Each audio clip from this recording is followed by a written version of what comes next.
नमस्कार विद्यार्थियों, मैं Mariyam Bano, assistant professor, department of history, government PG college Ratangarh. विद्यार्थियों, आज हम फिर पुनः कल जिस टॉपिक पर अपन ने चर्चा की थी बक्सर का, बंगाल में ब्रिटिश सत्ता की स्थापना, जिसमें सेकंड युद्ध था अपना बंगाल में ब्रिटिश सत्ता की स्थापना, जिसमें विद्यार्थियों हमने पढ़ा था कि किस पर बक्सर के युद्ध के क्या कारण थे, मीर कासिम का अंग्रेजों से क्या संबंध रहा, संघर्ष किस प्रकार प्रारंभ हुआ और पटना हत्याकांड।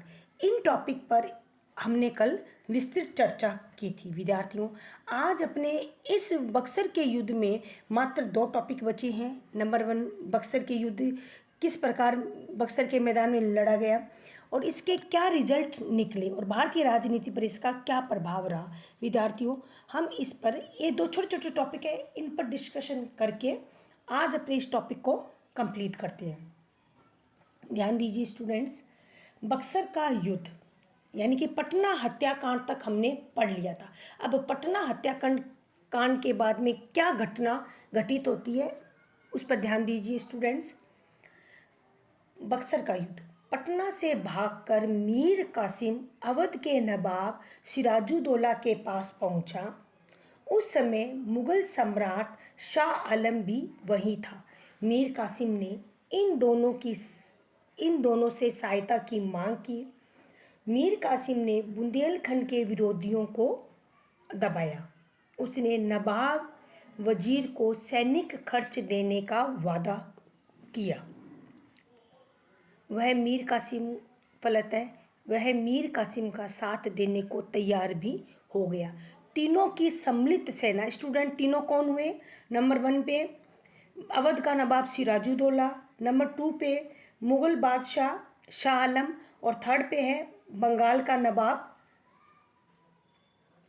का नवाब मीर कासिम। ये तीनों सम्मिलित शक्ति से तीनों मिल गए।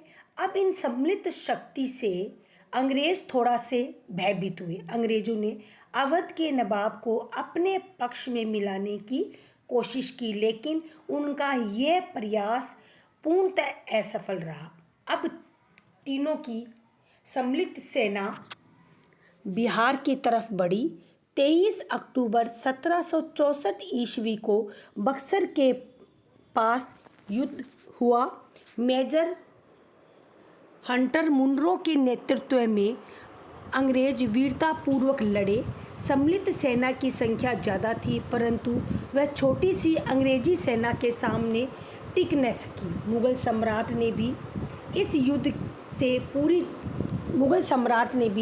इस युद्ध में पूरी अपनी दिलचस्पी नहीं दिखाई, जिसके कारण विजयश्री अंग्रेजों के हाथ में लगी।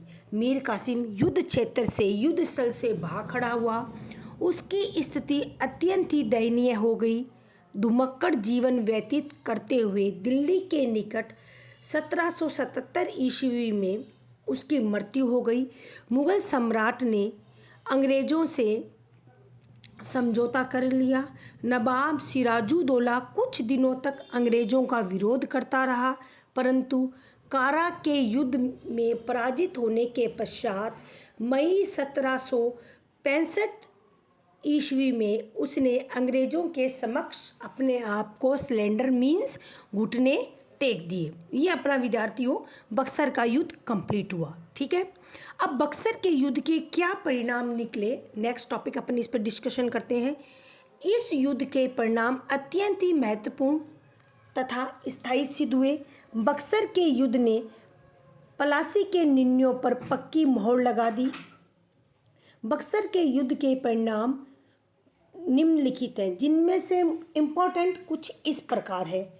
नंबर वन पॉइंट है, बंगाल में अंग्रेजी सत्ता की स्थापना का कार्य इस युद्ध ने पूरा कर दिया। नंबर 2 पॉइंट है, बंगाल की गद्दी पर ऐसा नवाब बैठा जो पूर्णतः अंग्रेजों की कठपुतली था। नंबर 3 पॉइंट है, अवध के नवाब और मुगल सम्राट की पराजय ने अंग्रेजों को उत्तरी भारत की सर्वश्रेष्ठ शक्ति के रूप में प्रतिष्ठित कर दिया। अब उनकी अब अंग्रेजों की सत्ता को चुनौती देने वाली अन्य कोई शक्ति नहीं थी। और इसका महत्वपूर्ण परिणाम 4 पॉइंट है, जो महत्वपूर्ण टॉपिक है इलाहाबाद की संधि 1765 ईस्वी।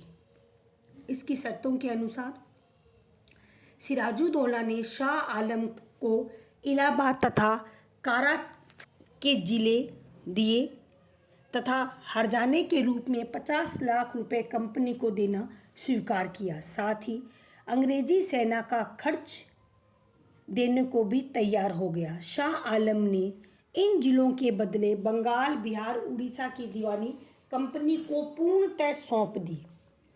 अब कंपनी का पेंशनर बनकर रह गया। इस प्रकार बंगाल और अवध के नवाब तथा मुगल सम्राट शाह आलम अंग्रेजों की दया के पात्र बन गए। बक्सर के युद्ध ने अंत में कंपनी के शासन की बेड़ियों को बंगाल पर जकड़ दिया। इसके महत्व पर प्रकाश डालते हुए अल्फ्रेड लाइन ने लिखा है कि बक्सर के युद्ध के दीर्घकालीन तथा गौण परिणाम बहुत महत्वपूर्ण थे।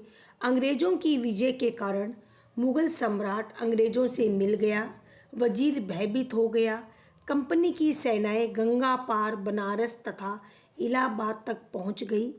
इसके कारण बंगाल के उत्तर पश्चिमी प्रदेशों से जो उनका संबंध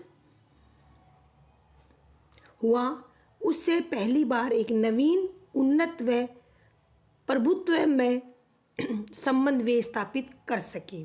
इसी क्रम में मेलिसन तो यहाँ तक कहते हैं कि विजय से न केवल बंगाल ही मिला, न केवल इसने अंग्रेजी सीमाएं इलाहाबाद तक पहुंचा दी, अपितु इससे अवध के शासक विजय शक्ति से कर्तव्यतापूर्ण निर्भरता, विश्वास के बंधन से बंध गए, जिसने आने वाले 94 वर्ष तक उनको मित्रों का मित्र व शत्रुओं का शत्रु बनाए रखा। यह कंपनी की वाकई बहुत बड़ी उपलब्धि थी।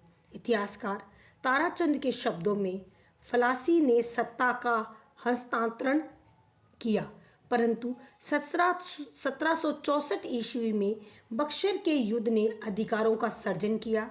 कंपनी के इतिहास में वैधानिक आर्थिक व्यापार का युग समाप्त हो गया तथा राजनीतिक सत्ता के अंतर्गत राजकीय राजस्व के साथ व्यापार का युग आरंभ हुआ। विद्यार्थियों, बंगाल में ब्रिटिश सत्ता की स्थापना, इसके लिए 2 युद्ध थे। नंबर 1 प्लासी का युद्ध, नंबर 2 बक्सर का युद्ध। इस पे अपन थोड़ा सा गौर करते हैं। दोनों युद्ध में एक छोटा सा कंपेरिज करते हैं, आप इसको देखिएगा, एक तुलना करते हैं छोटी सी। प्लासी के युद्ध की अपेक्षा बक्सर का युद्ध ज़्यादा निर्णायक सिद्ध हुआ और उसके परिणाम भी ज़्यादा व्यापक हुए। प्लासी के युद्ध ने जिस घटनाक्रम को शुरुआत की थी, स्टार्टिंग की थी, उसको कंप्लीट बक्सर के युद्ध ने किया। एक ने अंग्रेजों को भारतीय राजनीति में पांव रखने का मौका दिया, तो दूसरे ने भारत का उन्हें भाग्य विधाता बना दिया। निसंदेह बक्सर का युद्ध ज़्यादा महत्वपूर्ण था, परंतु इससे बक्सर के युद्ध को ज़्यादा महत्वपूर्ण कहने का मतलब विद्यार्थियों ये नहीं है कि कहीं फ्लासी के युद्ध का महत्व कम हो जाता है। वस्तुतः दोनों ही एक दूसरे के पूरक थे।